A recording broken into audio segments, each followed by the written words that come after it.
Olá, seja bem-vinda, seja bem-vindo ao Mente Aberta Audiobooks. Nossa leitura de hoje será o capítulo 4 do livro 2 da obra O Suicídio de Emily Durkheim. Mas antes de começarmos, peço que se inscreva no nosso canal e ative o sininho para receber nossas notificações. Vamos a isso! Capítulo 4. O suicídio altruísta.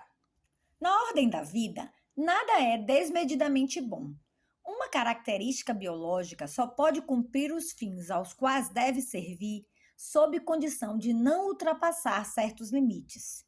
É o que ocorre com os fenômenos sociais. Se, como acabamos de ver, uma individuação excessiva leva ao suicídio, uma individuação insuficiente produz os mesmos efeitos.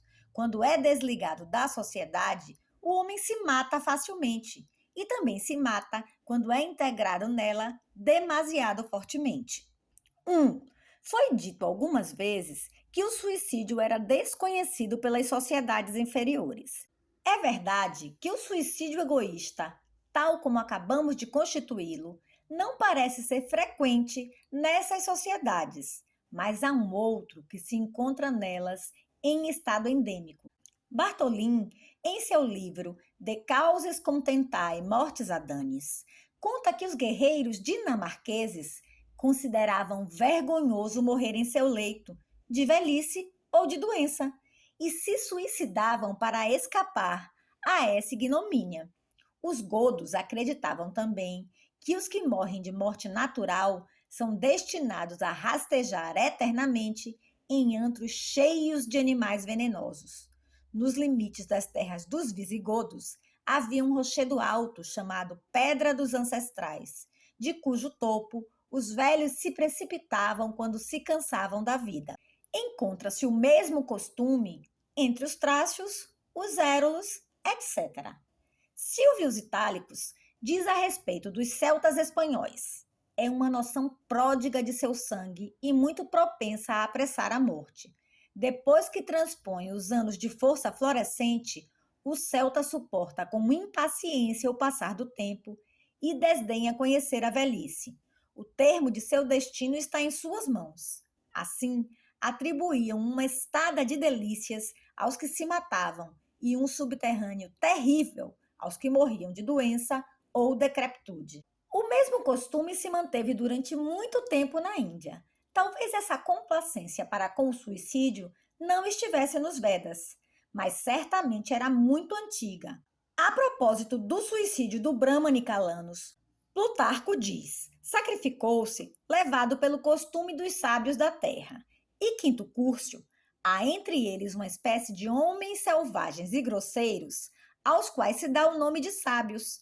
A seus olhos, é uma glória prevenir o dia da morte, e queimam-se vivos quando o prolongamento da idade ou da doença começa a atormentá-los. A morte, segundo eles, quando se a espera, é a desonra da vida. Assim, não prestam nenhuma homenagem aos corpos destruídos pela velhice. O fogo se sujaria se não recebesse o homem ainda respirando. Fatos semelhantes são apontados em Fídige, nas Novas Hébridas, em Manga, etc. Em Céus, os homens que tinham ultrapassado uma certa idade reuniam-se num banquete solene em que, com a cabeça coroada de flores, bebiam alegremente a cicuta.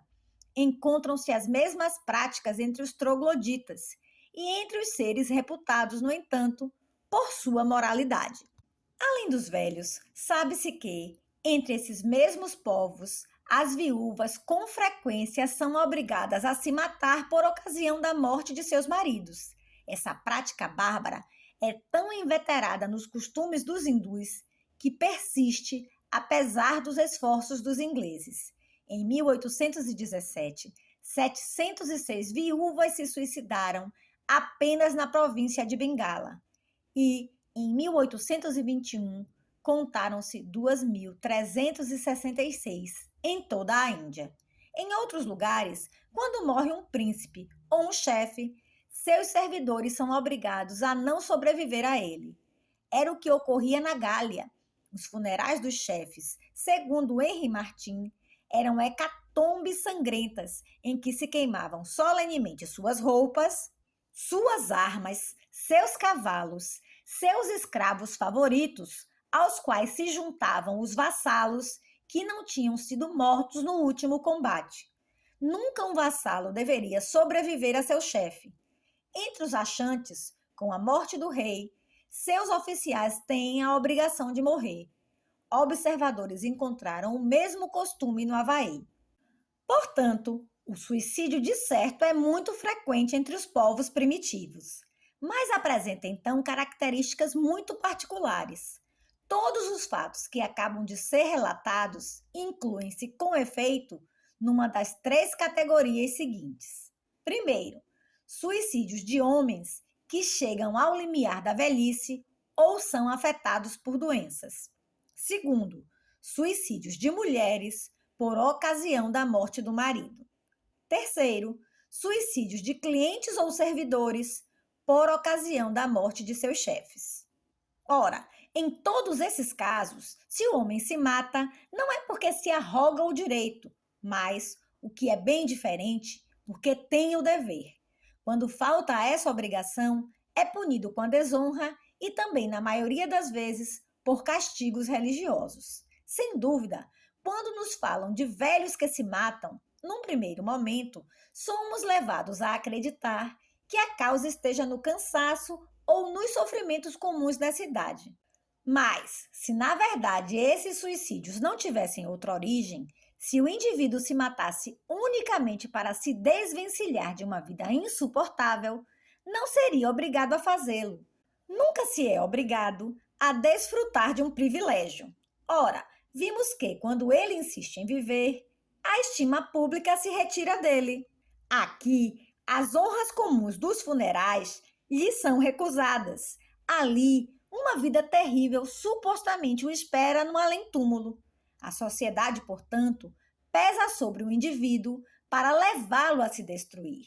Sem dúvida, ela também interfere no suicídio egoísta, mas sua intervenção não se faz da mesma maneira nos dois casos. Em um, a sociedade se contenta em falar ao homem uma linguagem que o desliga da existência. No outro, ela lhe prescreve formalmente abandoná-la. Lá, ela sugere ou, no máximo, aconselha. Aqui, obriga e determina as condições e as circunstâncias que tornam essa obrigação exigível. Assim, é em vista de fins sociais que a sociedade impõe esse sacrifício.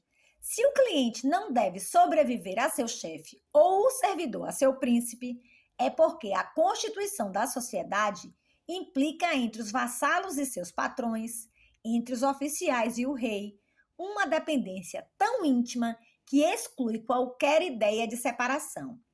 É preciso que o destino de um seja o dos outros. Os súditos devem seguir seu senhor por onde quer que ele vá, mesmo ao além-túmulo, tal como suas roupas e suas armas.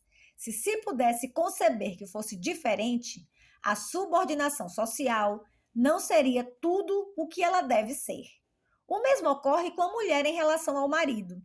Quanto aos velhos, se são obrigados a não esperar a morte, é provavelmente, pelo menos em um grande número de casos, por razões religiosas.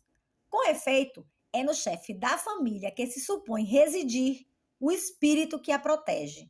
Por outro lado, admite-se que um Deus que habita um corpo estranho participe da vida deste último, passe pelas mesmas fases de saúde e de doença e envelheça ao mesmo tempo. A idade não pode, portanto, diminuir as forças de um sem que o outro enfraqueça também, sem que o grupo, consequentemente, seja ameaçado em sua sobrevivência, uma vez que estaria protegido apenas por uma divindade sem vigor.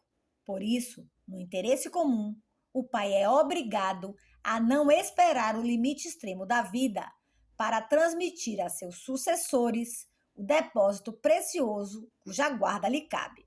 Essa descrição é suficiente para determinar do que dependem esses suicídios. Para que a sociedade possa assim coagir alguns de seus membros a se matar, é preciso que a personalidade individual, então, tenha muito pouca importância, pois, assim que ela começa a se constituir, o direito de viver é o primeiro que reconhece. Pelo menos, ele só é suspenso em circunstâncias muito excepcionais, como a guerra. Mas essa fraca individuação, por sua vez, só pode ter uma causa. Para que o indivíduo tenha tão pouco espaço na vida coletiva, é preciso que ele seja quase totalmente absorvido no grupo e, por conseguinte, que este seja muito fortemente integrado. Para que as partes tenham tão pouca existência própria, é preciso que o todo forme uma massa compacta e contínua. E, com efeito, mostramos em outra parte que essa coesão intensa é de fato a das sociedades em que se observam as práticas precedentes. Como elas incluem apenas um pequeno número de elementos, todo o mundo, nessas sociedades, vive a mesma vida. Tudo é comum a todos: ideias, sentimentos, ocupações. Ao mesmo tempo, sempre porque o grupo é pequeno, ele está próximo de cada um e pode, assim, não perder ninguém de vista. O resultado é que a vigilância coletiva é permanente, estende-se a todos e previne mais facilmente as divergências. Ao indivíduo, portanto, faltam os meios para constituir para si um meio especial, a cujo abrigo ele possa desenvolver sua natureza e construir-se uma fisionomia que seja só sua. Indistinto de seus companheiros, por assim dizer, ele é apenas uma parte alíquota do todo, sem valor por si mesmo. Sua pessoa tem tão pouco valor que os atentados dirigidos contra ela, por indivíduos particulares, são objeto apenas de uma repressão relativamente indulgente. É natural, então, que ele esteja menos protegido contra as exigências coletivas e que a sociedade não hesite em lhe solicitar, pela menor razão, que definha uma vida a que ela dá tão pouco valor. Portanto, estamos diante de um tipo de suicídio que se distingue do anterior por características nítidas, ao passo que este se deve a um excesso de individuação. Aquele tem como causa uma individuação demasiado rudimentar. Um ocorre porque a sociedade, desagregada em certos aspectos ou mesmo em seu conjunto, deixa o indivíduo lhe escapar. Outro, porque ela o mantém demasiado estritamente sob sua dependência. Uma vez que chamamos de egoísmo o estado em que se encontra o eu, quando vive sua vida pessoal e só obedece a si mesmo, a palavra altruísmo expressa o estado contrário, aquele em que o eu não se pertence, em que se confunde com a outra coisa que não ele, em que o polo de sua conduta está situado fora dele, ou seja, em um dos grupos de que faz parte. Por isso, chamaremos de suicídio altruísta aquele que resulta de um altruísmo intenso. Mas como ele apresenta, por outro lado, a características de ser cumprido como um dever, é importante que a terminologia adotada expresse essa particularidade. Portanto, daremos o nome de suicídio altruísta obrigatório ao tipo assim constituído. A reunião desses dois adjetivos é necessária para defini-lo, pois nem todo suicídio altruísta é necessariamente obrigatório. Há alguns que não são tão expressamente impostos pela sociedade, mas que têm um caráter mais facultativo. Em outras palavras, o suicídio altruísta é uma espécie que inclui muitas variedades. Acabamos de determinar uma delas. Vejamos as outras. Nessas mesmas sociedades de que acabamos de falar, ou em outras do mesmo gênero, observam-se frequentemente suicídios cujo móvel imediato e aparente é dos mais fúteis. Tito Livio, César, Valério Máximo nos falam, não sem espanto mesclado de admiração, da tranquilidade com que os bárbaros da Gália e da Germânia se matavam. Havia celtas que aceitavam se deixar matar por vinho ou por dinheiro. Outros se dispunham a não recuar nem diante das chamas do incêndio, nem diante dos vagalhões do mar. Os viajantes modernos observaram práticas semelhantes em uma infinidade de sociedades inferiores. Na Polinésia, uma ligeira ofensa muitas vezes é suficiente para decidir um homem ao suicídio. O mesmo acontece entre os índios da América do Norte. Basta uma briga conjugal ou um gesto de ciúme para que um homem ou uma mulher se matem. Entre os Dakota, entre os Creek, a menor decepção leva frequentemente a resoluções desesperadas. Sabe-se da facilidade com que os japoneses abrem seu ventre pela razão mais insignificante. Conta-se até que eles praticam uma espécie de duelo estranho em que os adversários lutam, não usando a habilidade de se atingirem mutuamente, mas a destreza de abrir seus ventres com as próprias mãos. Fatos análogos são assinalados na China, na Conchinchina, no Tibete e no Reino do Sião. Em todos esses casos, o homem se mata sem ser expressamente forçado a se matar. No entanto, esses suicídios não têm natureza diferente do suicídio obrigatório. Embora não os imponha formalmente, a opinião pública não deixa de lhes ser favorável. Então, como é uma virtude, e até a virtude por excelência não ter apego à existência, louva-se aquele que renuncia a ela diante da menor solicitação das circunstâncias, ou até por simples bravata.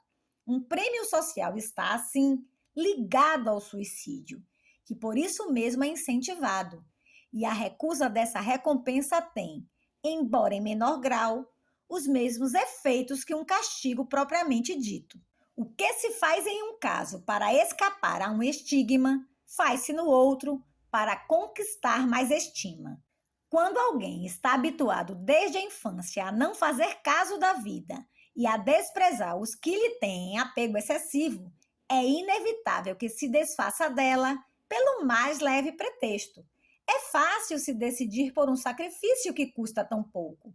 Essas práticas estão ligadas, portanto, tal como o suicídio obrigatório, ao que há de mais fundamental nas sociedades inferiores, porque elas só podem se matar se o indivíduo não tem interesses próprios. É preciso que ele seja treinado para a renúncia e para uma abnegação irrestritas. Daí provêm esses suicídios, em parte espontâneos. Tal como os que a sociedade prescreve mais explicitamente, eles se devem ao estado de impessoalidade, ou, como dissemos, de altruísmo, que pode ser considerado como a característica moral do primitivo. Por isso também lhes daremos o nome de altruístas, e se para dar maior destaque ao que tem de especial for preciso acrescentar que são facultativos, dever-se-á entender por essa palavra que eles são menos expressamente exigidos pela sociedade do que quando são estritamente obrigatórios. Essas duas variedades são tão intimamente aparentadas que é até impossível marcar o ponto em que uma começa e a outra termina. Há, enfim, outros casos em que o altruísmo leva ao suicídio mais diretamente e com maior violência. Nos exemplos precedentes, ele só determinava o homem a se suicidar com o concurso das circunstâncias. Era preciso que a morte fosse imposta pela sociedade como um dever, ou que algum ponto de honra estivesse em jogo, ou ainda que algum acontecimento desagradável acabasse por depreciar a existência aos olhos da vítima. Mas, às vezes, o indivíduo se sacrifica unicamente pela alegria do sacrifício, porque a renúncia, em si e sem razão especial, é considerada louvável. A Índia é a terra clássica desses tipos de suicídios. Já sob a influência do brahmanismo, o hindu se matava facilmente. As leis de Manu, na verdade, só recomendam o suicídio sob certas reservas. É preciso que o homem já tenha chegado a uma certa idade, que tenha deixado pelo menos um filho. Mas, preenchidas essas condições, não tem o que fazer da vida. O Brahmane, que se desapegou de seu corpo por uma das práticas empregadas pelos grandes santos, isento de pesar e de medo, é admitido com honra namorada de Brahma. Embora muitas vezes se tenha acusado o budismo de ter levado esse princípio às suas mais extremas consequências e erigido o suicídio em prática religiosa, na realidade, ele mais o condenou. Sem dúvida, o budismo ensinava que o supremo desejável era anular-se no nirvana, mas essa suspensão do ser pode e deve ser obtida já nesta vida, e não há necessidade de manobras violentas para realizá-la. Todavia, a ideia de que o homem deve abandonar a existência tanto está no espírito da doutrina e tanto é conforme às aspirações do espírito hindu, que nós a encontramos sob formas diferentes nas principais seitas originárias do budismo, ou que se constituíram ao mesmo tempo que ele. É o caso do jainismo. Embora um dos livros cânones da religião jainista reprove o suicídio, censurando-o por engrandecer a vida, inscrições coletadas em um número enorme de santuários demonstram que, sobretudo entre os jainistas do sul, o suicídio religioso foi prática muito frequente. O fiel deixava-se morrer de fome. No hinduísmo, o costume de buscar a morte nas águas do Ganges ou de outros rios sagrados era muito difundido. As inscrições nos mostram reis e ministros se preparando para terminar assim seus dias, e afirma-se que no início do século essas superstições ainda não haviam desaparecido completamente. Entre os bios havia um rochedo de cujo topo as pessoas se precipitavam por piedade, por devoção a Shiva. Em 1822, um oficial ainda assistiu a um desses sacrifícios. Por sua vez, a história dos fanáticos que se deixam esmagar em multidões sobre as rodas do ídolo de Jagannath se tornou clássica. Charlevoix já observara rios do mesmo gênero no Japão. Diz ele, nada é mais comum do que ver, ao longo das costas do mar, barcas cheias de fanáticos que se precipitam na água carregados de pedra ou que furam suas barcas e se deixam submergir aos poucos, cantando louvores a seus ídolos. Um grande número de espectadores os acompanham com o olhar e exaltam ao céu seu valor. E antes que desapareçam, pedem-lhes a bênção. Os sectários de Amida fazem-se encerrar e murar dentro de cavernas, onde mal têm espaço para ficar sentados e onde só podem respirar por um respiradouro. Lá, deixam-se morrer de fome tranquilamente. Outros sobem ao topo de rochedos muito altos, em que há minas de enxofre de onde de vez em quando saem chamas. Não cessam de invocar seus deuses, suplicam-lhes que aceitem o sacrifício de sua vida e pedem que se elevem algumas daquelas chamas. Quando aparece uma, vêm-na como indício do consentimento dos deuses e se jogam de cabeça no fundo dos abismos. A memória desses pretensos mártires é grandemente venerada. Não há suicídios cujo caráter altruísta seja mais marcado. Em todos esses casos, com efeito, vemos o indivíduo aspirar a se despojar de seu ser pessoal para mergulhar nessa outra coisa que ele vê como sua verdadeira essência. Pouco importa o nome que ele dê, é nela e apenas nela que ele acredita existir. E é para existir que ele se inclina tão energicamente a se confundir com ela. Portanto, é porque o indivíduo se considera como não tendo existência própria. A impessoalidade aqui é levada a seu máximo. É o altruísmo no estado agudo. Mas, haverá quem diga, esses suicídios não ocorreram simplesmente porque o homem acha a vida triste? É claro que alguém que se mata com essa espontaneidade não tem muito apego à existência, da qual, por conseguinte, deve fazer uma representação mais ou menos melancólica. Mas, quanto a esse aspecto, todos os suicídios se assemelham. No entanto, seria um erro grave não fazer nenhuma distinção entre eles, pois essa representação nem sempre tem a mesma causa e, por conseguinte, apesar das aparências, não é a mesma nos diferentes casos. Enquanto o egoísta é triste porque não vê nada real no mundo a não ser o indivíduo, a tristeza do altruísta e moderado provém, ao contrário, do fato de o indivíduo lhe parecer destituído de toda a realidade. Um se desliga da vida porque, não percebendo nenhum objetivo ao qual se possa agarrar, sente-se inútil e sem razão de ser. O outro, porque tem um objetivo, mais situado fora desta vida, que lhe parece então como um obstáculo. A diferença de causas assim se encontra nos efeitos, e a melancolia de um é de natureza completamente diferente da melancolia do outro. A do primeiro é constituída por um sentimento de lassidão incurável e de sombrio abatimento. Ela exprime um esmorecimento completo da atividade, que, não podendo ser empregada de maneira útil, desmorona.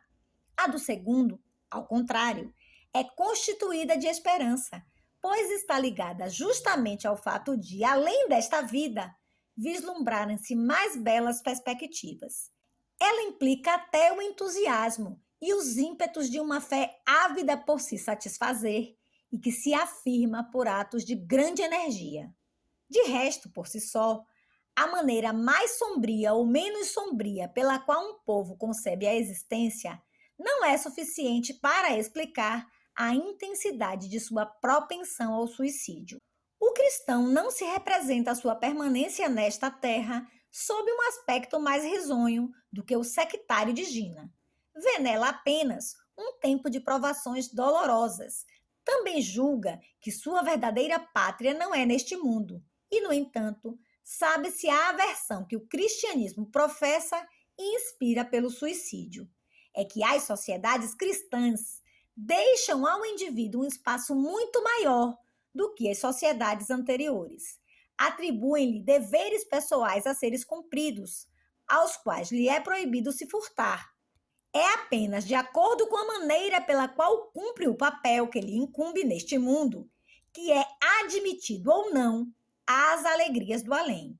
E essas próprias alegrias são pessoais, tal como as obras que dão direito a elas. Assim, o individualismo moderado, que faz parte do espírito do cristianismo, impediu de favorecer o suicídio, a despeito de suas teorias sobre o homem e sobre seu destino. Os sistemas metafísicos e religiosos, que servem como que de esquema lógico a essas práticas morais, completam a prova de que essa é de fato sua origem e seu significado. Há muito tempo, com efeito, tem-se notado que elas geralmente coexistem com crenças panteístas. Sem dúvida, o jainismo, tal como o budismo, é ateu, mas o panteísmo não é necessariamente teísta. Caracteriza-se essencialmente pela ideia de que aquilo que existe de real no indivíduo é estranho à sua natureza, de que a alma que o anima não é sua alma e, por conseguinte, não tem existência pessoal. Ora, esse dogma está na base das doutrinas hindus. Já o encontramos no brahmanismo. Inversamente, onde o princípio dos seres não se confunde com eles, mas é concebido por sua vez sob uma forma individual, ou seja, entre os povos monoteístas como os judeus, os cristãos, os maometanos, ou politeístas como os gregos e os latinos, essa forma de suicídio é excepcional. Nunca é encontrada no estado de prática ritual. Então, provavelmente, há uma relação entre ela e o panteísmo. Qual é essa relação? Não se pode admitir que tenha sido o panteísmo que produziu o suicídio. Não são ideias abstratas que conduzem os homens e não se pode explicar o desenvolvimento da história pela ação de puros conceitos metafísicos. Entre os povos, tal como entre os indivíduos, as representações têm como função, antes de tudo, exprimir uma realidade que não são elas que fazem. Pelo contrário, elas provêm dessa realidade e, se depois podem servir para modificá-la, é sempre numa medida restrita. As concepções religiosas são produtos do meio social, estão longe de produzi-lo. E se uma vez formadas elas reagem sobre as causas que as engendraram, essa reação não pode ser muito profunda. Se, portanto, o que constitui o panteísmo é uma negação mais ou menos radical de toda a individualidade, uma tal religião só pode se formar no seio de uma sociedade em que, de fato, o indivíduo não tem nenhuma importância, ou seja, está quase perdido no grupo, pois os homens só podem se representar o mundo à imagem do pequeno mundo social em que vivem. O panteísmo religioso, portanto, não é mais que uma consequência e como que um reflexo da organização panteística da sociedade. Por conseguinte, é também nesta última que se encontra a causa desse suicídio específico que aparece por toda parte em conexão com o panteísmo. Está assim constituído um segundo tipo de suicídio que inclui, por sua vez, três variedades: o suicídio altruísta obrigatório, o suicídio altruísta facultativo, o suicídio altruísta agudo, cujo modelo perfeito é o suicídio místico. Sob essas diferentes formas, ele se contrapõe de maneira nítida ao suicídio egoísta. Um está ligado à moral brutal, que não dá valor a nada que interesse apenas ao indivíduo.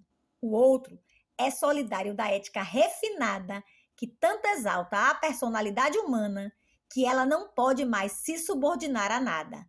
Há entre eles, portanto, a distância que separa os povos primitivos das nações mais cultas. No entanto, embora as sociedades inferiores sejam o terreno por excelência do suicídio altruísta, também o encontramos em civilizações mais recentes. Pode-se classificar sob essa rubrica principalmente a morte de certos mártires cristãos. São suicidas, com efeito, todos aqueles neófitos que, quando não se matavam, faziam voluntariamente com que os matassem.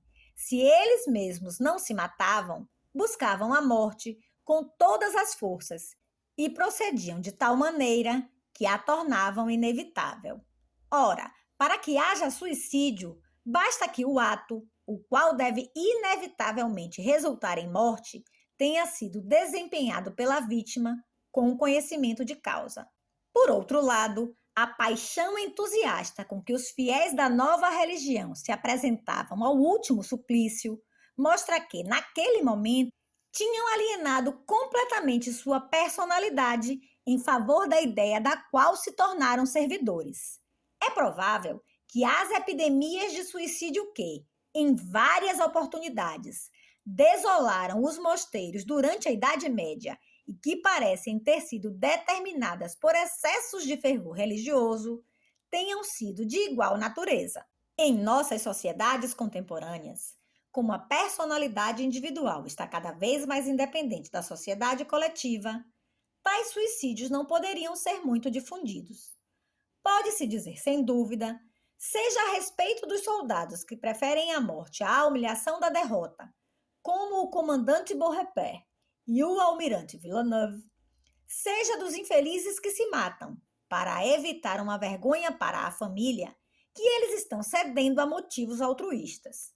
Pois, se uns e outros renunciam à vida, é porque há algo que eles amam mais do que a si mesmos. Mas são casos isolados, que só ocorrem excepcionalmente. No entanto, ainda hoje, há entre nós um meio especial em que o suicídio altruísta existe em estado crônico: o exército. 2. É um fato geral, em todos os países da Europa, que a disposição dos militares para o suicídio é muito superior à da população civil da mesma idade. A diferença para mais varia entre 25% e 900%. A Dinamarca é o único país em que o contingente das duas populações é sensivelmente o mesmo: 388 para 1 milhão de civis e 383 para 1 milhão de soldados durante os anos 1845 e 56. Além disso, os suicídios de oficiais não estão incluídos nesse número. Esse fato surpreende tanto mais que, à primeira vista, muitas causas pareceriam preservar o exército do suicídio. Em primeiro lugar, os indivíduos que o compõem representam, do ponto de vista físico, a nata do país, cuidadosamente selecionados, eles não têm taras orgânicas graves. Além do mais, o espírito de cooperação, a vida em comum, deveria ter aqui a influência profilática que exerce em outros casos. Qual a razão, portanto, de um agravamento tão considerável? Como os soldados rasos nunca são casados, incriminou-se o celibato.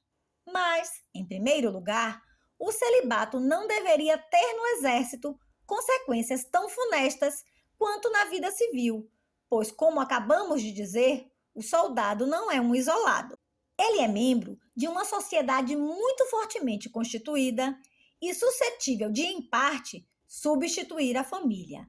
Mas, seja como for, há um meio de isolar esse fator.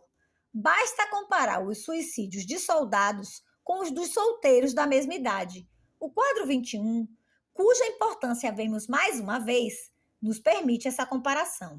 Durante os anos 1888 e 91, contaram-se na França 380 suicídios por 1 milhão de membros do efetivo. No mesmo período, os homens solteiros, de 20 a 25 anos, forneceram apenas 237.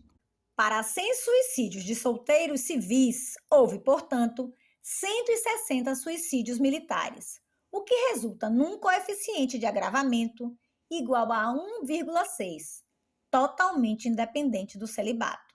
Se contarmos à parte os suicídios de suboficiais, esse coeficiente será mais alto ainda. Durante o período 1867-74, 1 milhão de suboficiais produziam uma média anual de 993 suicídios. Segundo um recenseamento feito em 1866, eles tinham uma idade média de pouco mais de 31 anos. É verdade que não sabemos a quanto montavam então os suicídios de solteiros de 30 anos. Os quadros que elaboramos referem-se a uma época muito mais recente, 1889 e 91, e são os únicos que existem. Mas, tomando como pontos de referência os números que eles nos dão, o erro que cometeremos não poderá ter outro efeito senão reduzir o coeficiente de agravamento dos suboficiais a menos do que era na realidade.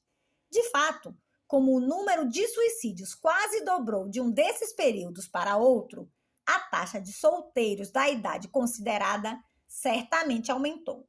Por conseguinte, comparando os suicídios dos suboficiais de 1867 e 74 aos dos homens solteiros de 1889 e 91, poderemos atenuar, mas não piorar, a má influência da profissão militar.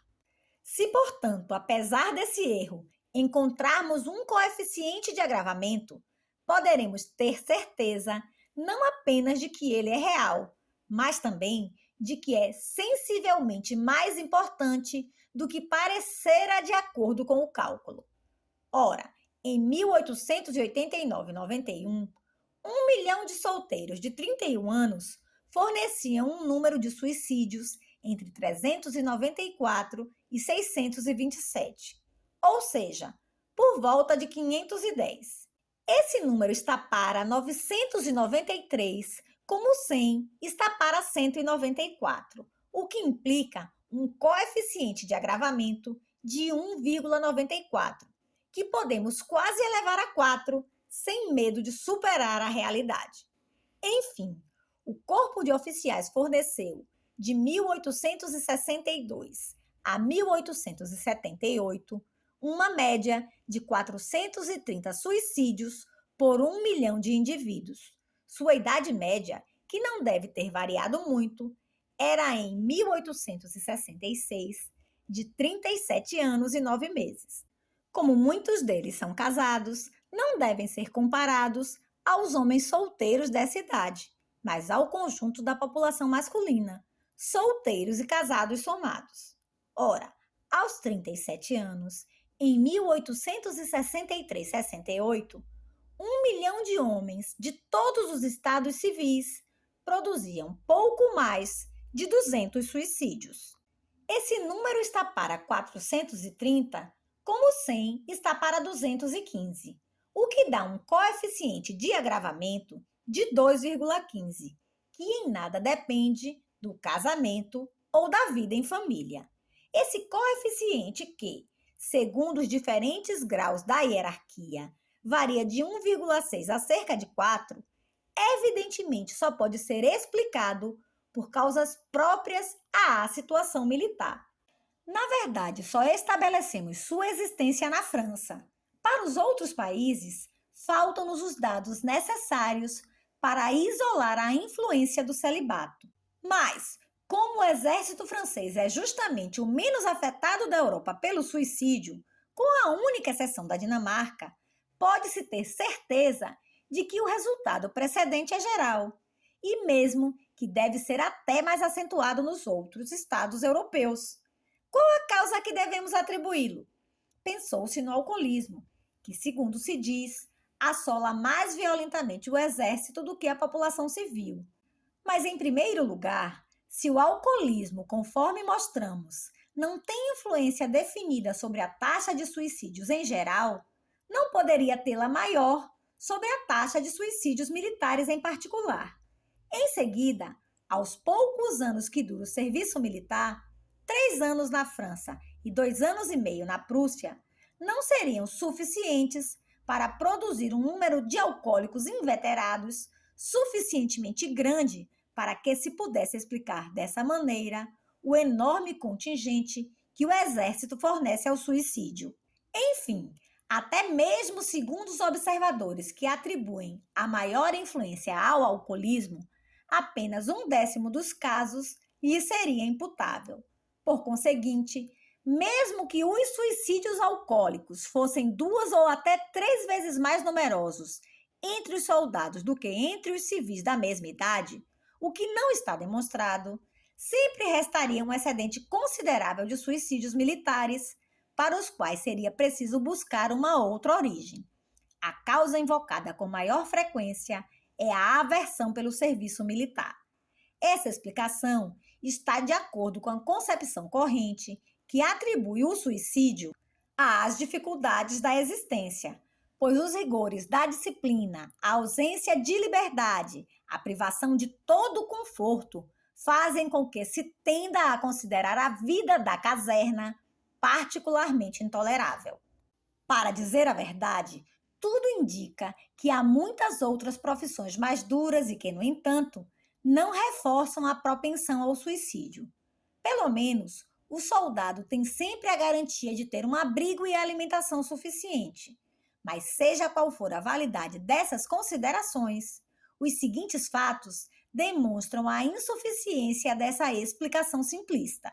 Primeiro, é lógico admitir que a aversão pela profissão deve ser muito mais acentuada durante os primeiros anos de serviço e vai diminuindo à medida que o soldado se habitua à vida da caserna.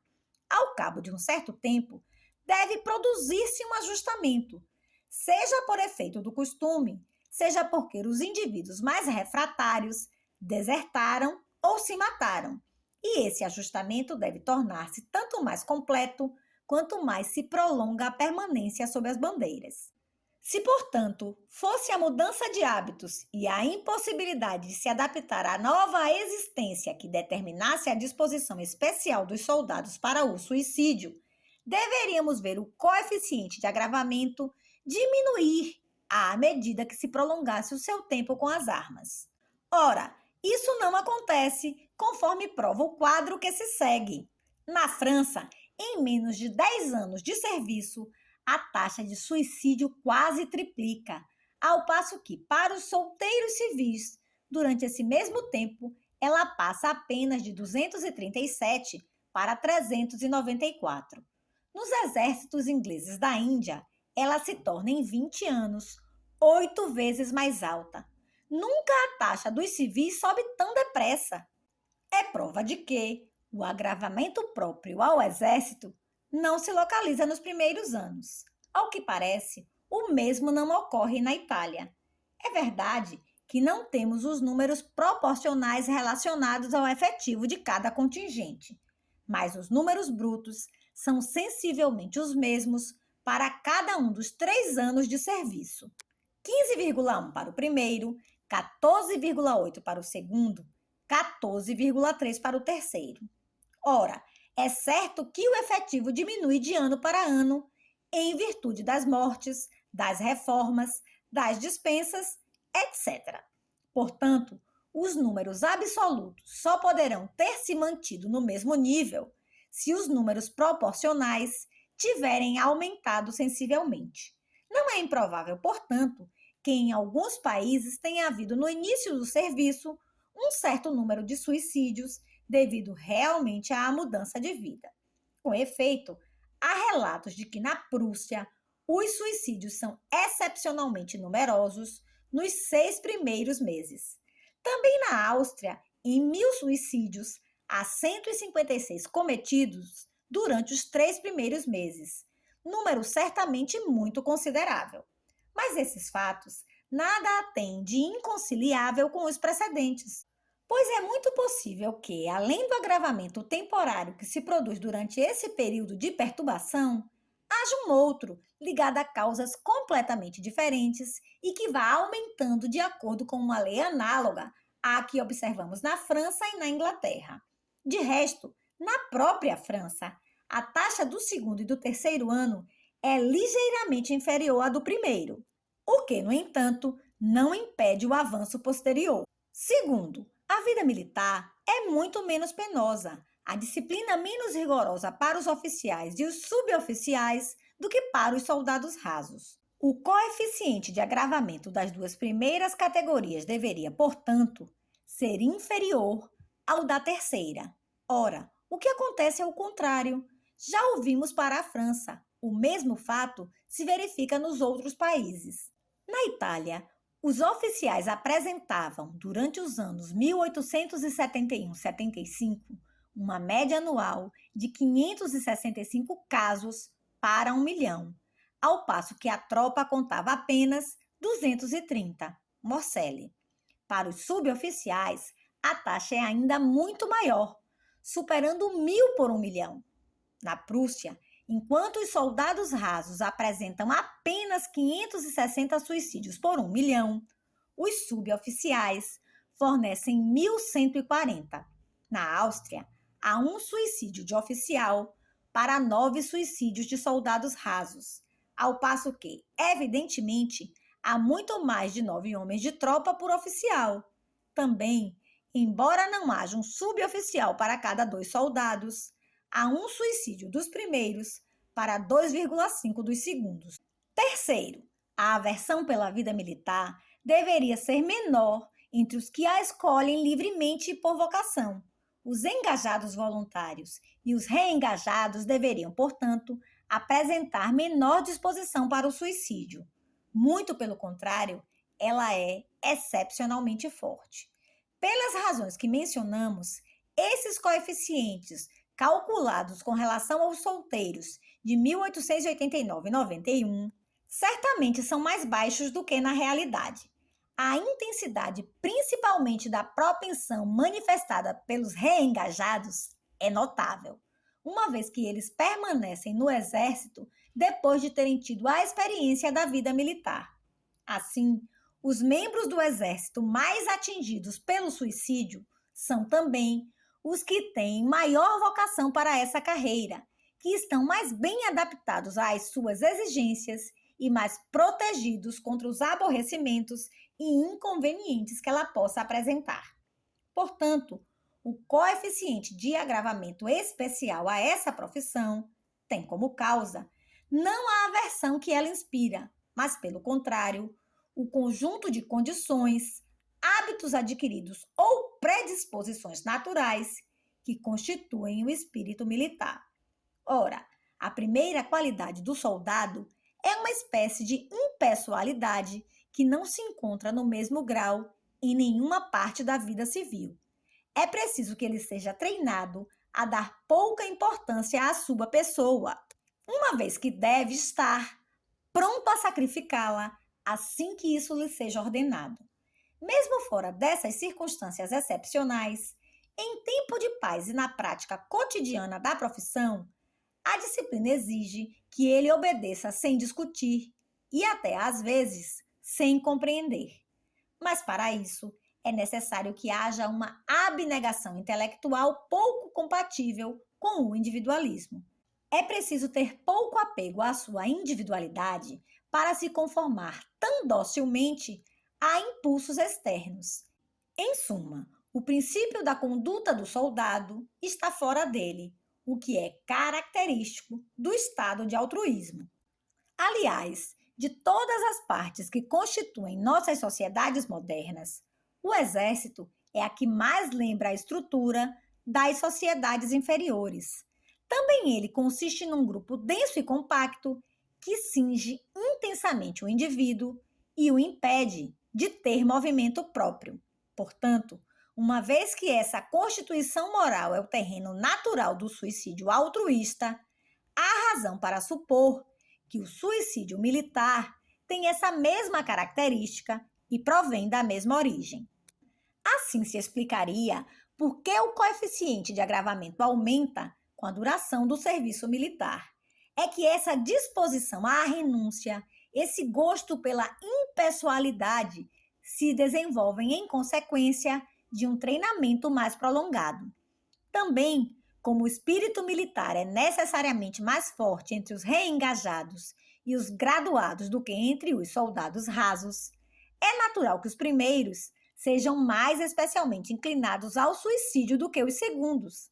Essa hipótese até permite compreender a singular superioridade nesse aspecto dos suboficiais sobre os oficiais.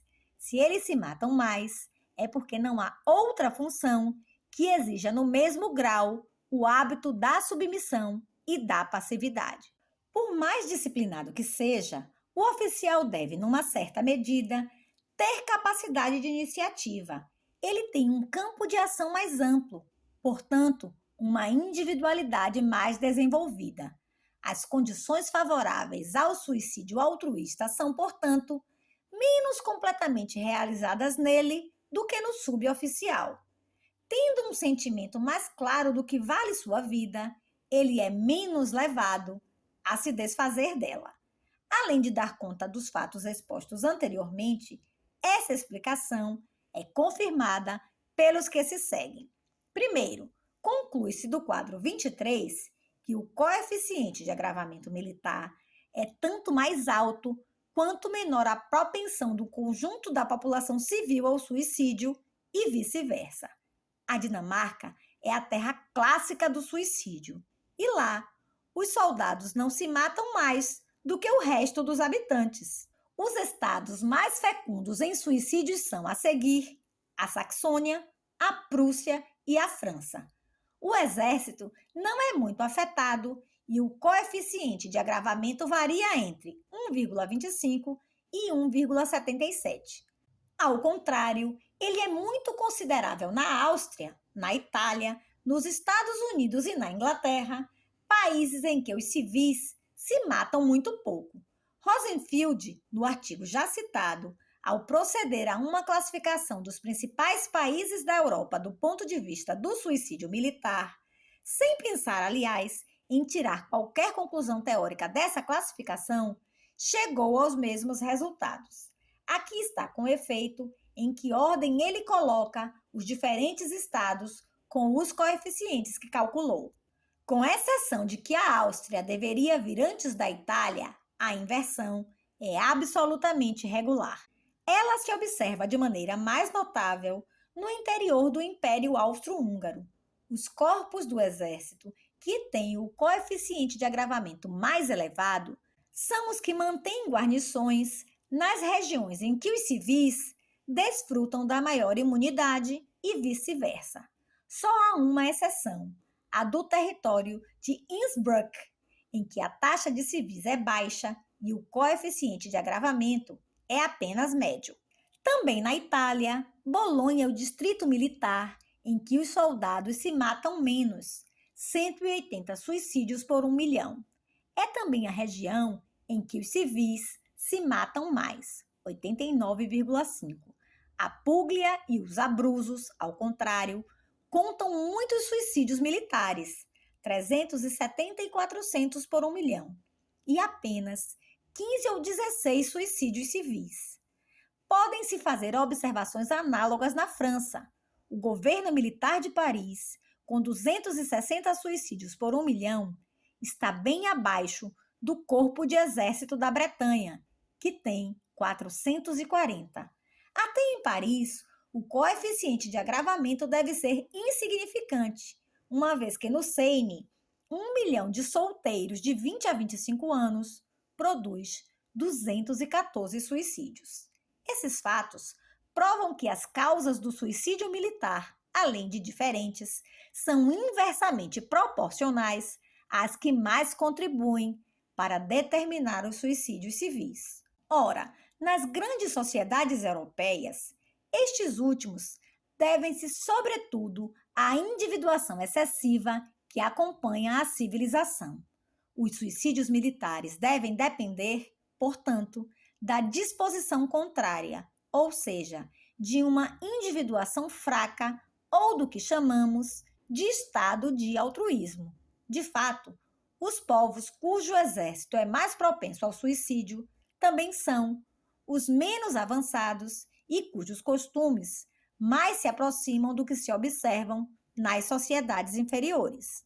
O tradicionalismo antagonista por excelência do espírito individualista é muito mais desenvolvido na Itália, na Áustria e até na Inglaterra do que na Saxônia, na Prússia e na França. É mais intenso em Zara, na Cracóvia, do que em Graz e em Viena, na Puglia do que em Roma ou em Bolonha, na Bretanha do que no Seine. Como ele preserva do suicídio egoísta, é fácil compreender que, onde o tradicionalismo ainda é forte, a população civil conte poucos suicídios. Só que ele tem essa influência profilática apenas quando permanece moderado. Quando ultrapassa um certo grau de intensidade, torna-se, por sua vez, uma fonte original de suicídios. Mas o exército, como sabemos, tende necessariamente a exagerá-lo e está tanto mais exposto a ultrapassar a medida, quanto sua ação própria é mais ajudada e reforçada pela do meio ambiente. A educação que o exército dá tem efeitos tanto mais violentos quanto mais se conforma às ideias e aos sentimentos da própria população civil, pois então nada mais a contém. Ao contrário, onde o espírito militar é constante e energicamente contradito pela moral pública, ele não pode ser tão forte quando onde tudo concorre para inclinar o jovem soldado no mesmo sentido. Explica-se, portanto, que, nos países em que o estado de altruísmo é suficiente para proteger em certa medida o conjunto da população, o exército o leve facilmente a um tal ponto que ele se torna a causa de um agravamento notável.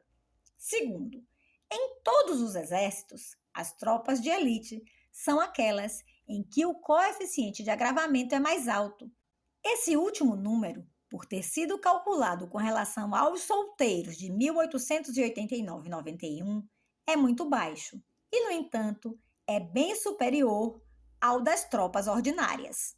Também no exército da Argélia, considerado a escola das virtudes militares, o suicídio representou, durante o período de 1872-78, o dobro da mortalidade fornecida no mesmo momento pelas tropas estacionadas na França, 570 suicídios por 1 milhão, em vez de 280. Ao contrário, as armas menos afetadas são os pontonérios, os engenheiros, os enfermeiros, os trabalhadores administrativos, ou seja, aquelas cujo caráter militar é menos acentuado. Também na Itália, enquanto o exército em geral, durante os anos 1878-81, fornecia apenas 430 casos por 1 milhão, os Bersaglieri apresentavam 580, os Carabinieri 800, as escolas militares e os batalhões de instrução 1010.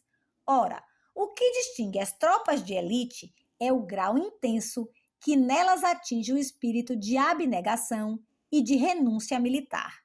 O suicídio no exército varia, portanto, com esse estado moral. Terceiro, a última prova dessa lei é que o suicídio militar está decaindo em toda parte.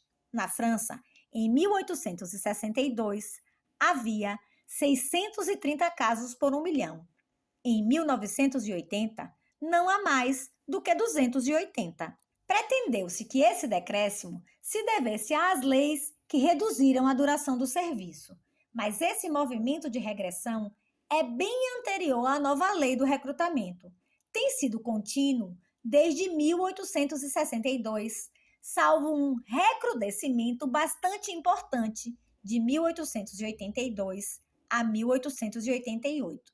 Ele ocorre em toda parte. Os suicídios militares passaram na Prússia de 716 por 1 milhão em 1877 para 554 em 1893. No conjunto da Alemanha, de 707 em 1877 para 550 em 1890. Na Bélgica, de 391 em 1885 para 185 em 1891. Na Itália, de 431 em 1876 para 389 em 1892. Na Áustria e na Inglaterra, a redução é pouco sensível, mas não há aumento. 1.209 em 1892 no primeiro desses países e 210 no segundo. Em 1890, em lugar de 1.277 e 217 em 1876. Ora, se nossa explicação tem fundamento, é isso mesmo que deveria ocorrer.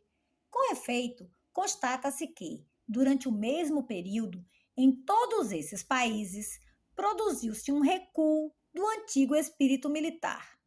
Com ou sem razão, os hábitos de obediência passiva, de submissão absoluta, em suma, de impessoalismo, permitindo-nos esse barbarismo, viram-se cada vez mais em contradição com as exigências públicas. Por conseguinte, perderam terreno.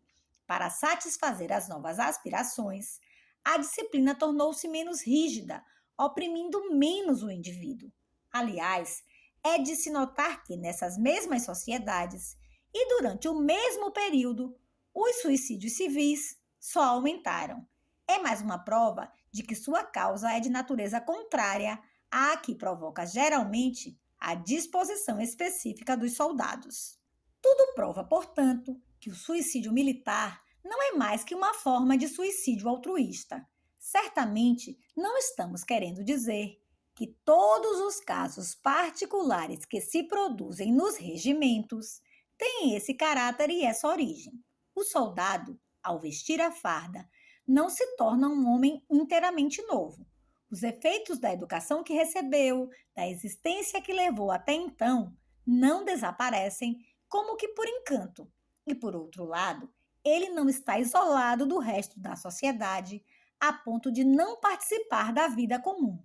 Pode ser, portanto, que o suicídio que comete, às vezes, seja civil por suas causas e por sua natureza. Mas, uma vez eliminados esses casos esparsos, sem vínculos entre si, resta um grupo compacto e homogêneo que inclui a maioria dos suicídios de que o exército é palco e de que depende do estado de altruísmo, sem o qual não há espírito militar. É o suicídio das sociedades inferiores que sobrevive entre nós, porque a própria moral militar é, em certos aspectos, uma sobrevivência da moral primitiva.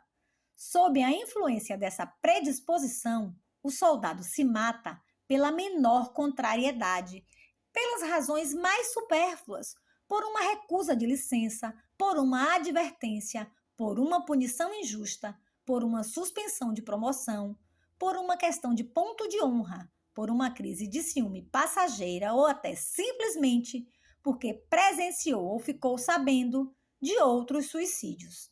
Com efeito, é daí que provém os fenômenos de contágio frequentemente observados nos exércitos e dos quais já demos exemplos. Eles seriam inexplicáveis se o suicídio dependesse essencialmente de causas individuais. Não se pode admitir que o acaso tenha reunido justamente num determinado regimento, num determinado ponto do território, um número tão grande de indivíduos predispostos por sua constituição orgânica ao homicídio de si mesmos. Por outro lado, é mais inadmissível ainda que uma tal propagação por imitação possa ocorrer independentemente de qualquer predisposição. Mas tudo se explica facilmente quando se reconhece que a carreira das armas desenvolve uma constituição moral que inclina fortemente o homem a se desfazer da existência, pois é natural que essa constituição seja encontrada em graus diversos entre a maioria daqueles que estão no serviço à pátria ou passaram por ele. E como ela é um terreno eminentemente favorável aos suicídios, é preciso pouca coisa para fazer passar ao ato a propensão a se matar que ela encerra. Para isso, basta o exemplo. Por isso, ele se propaga como rastilho de pólvora entre os indivíduos assim preparados para segui-lo. 3. Agora podemos compreender melhor o interesse que havia em dar uma definição objetiva do suicídio e permanecer fiel a ela, porque o suicídio altruísta, ao mesmo tempo que apresenta traços característicos do suicídio, aproxima-se, sobretudo em suas manifestações mais notáveis, de certas categorias de atos que estamos habituados a honrar com nossa estima e até admiração. Muitos recusaram-se a considerá-lo um homicídio de si mesmo. Lembramos que, para Esquirol e Fauré, a morte de Catão e a dos girondinos não eram suicídios. Mas então, se os suicídios que têm como causa visível e imediata o espírito de renúncia e de abnegação não merecem essa qualificação, ela também não caberia aos que precedem dessa mesma disposição moral, embora de maneira menos evidente, pois os segundos só diferem dos primeiros por algumas nuances. Se o habitante das Ilhas Canárias que se joga num abismo para honrar seu Deus não é um suicida, como dar esse nome ao sectário de Gina, que se mata para retornar ao nada, ao primitivo que, sob influência do mesmo estado mental, renuncia à existência por causa de uma ofensa leve que sofreu, ou simplesmente para mostrar seu desprezo pela vida, ao falido que prefere não sobreviver à sua desonra, enfim, aos numerosos soldados que todos os anos vêm engrossar o contingente dos mortos voluntários. Pois todos esses casos têm como raiz esse mesmo estado de altruísmo, que é também a causa do que se poderia chamar de suicídio heróico. Só eles serão colocados na ordem dos suicídios, excluindo-se apenas aqueles cujo motivo seja particularmente puro? Mas, em primeiro lugar, segundo que critério será feita a divisão? Quando um motivo deixa de ser bastante louvável para que o ato que ele determina possa ser qualificado como suicídio? Depois, separando radicalmente essas duas categorias de fatos, estaremos condenados a ignorar sua natureza, pois é no suicídio altruísta obrigatório que as características essenciais do tipo são mais marcadas. As outras variedades são apenas formas derivadas desta. Assim, ou será considerado como inexistente um grupo considerável de fenômenos elucidativos, ou se não forem todos rejeitados, além de podermos apenas selecioná-los arbitrariamente, estaremos impossibilitados de perceber a origem comum à qual estão ligados os que tivermos escolhido. Estes são os perigos aos quais estamos expostos ao submetermos a definição do suicídio aos sentimentos subjetivos que ele inspira. Além disso, mesmo as razões de sentimento pelas quais acreditamos justificar essa exclusão são infundadas. Apoiamos no fato de que os móveis de que procedem certos suicídios altruístas encontram-se também, sob forma muito pouco diferente, na base dos atos que todos consideram morais. Mas será diferente no caso do suicídio egoísta? O sentimento da autonomia individual não terá sua moralidade Do mesmo modo que o sentimento contrário, se este é a condição de uma certa coragem, se ele fortalece os corações e chega até a endurecê-los, o outro os amolece e os abre à piedade. Se, quando reina o suicídio altruísta, o homem está sempre disposto a dar sua vida, em contrapartida, ele já não faz caso da vida dos outros. Ao contrário, quando ele enaltece tanto a personalidade individual, que já não vislumbra nenhum fim que a ultrapasse, também a respeita nos outros. A veneração que tem por ela faz com que sofra por tudo o que a possa diminuir, mesmo em seus semelhantes. Uma simpatia maior pelo sofrimento humano sucede às devoções fanáticas dos tempos primitivos. Cada tipo de suicídio, portanto, não é mais do que a forma exagerada ou desviada de uma virtude. Mas então, a maneira pela qual atingem a consciência moral não os diferencia suficientemente para que se tenha o direito de constituí-lo em tantos gêneros diferentes.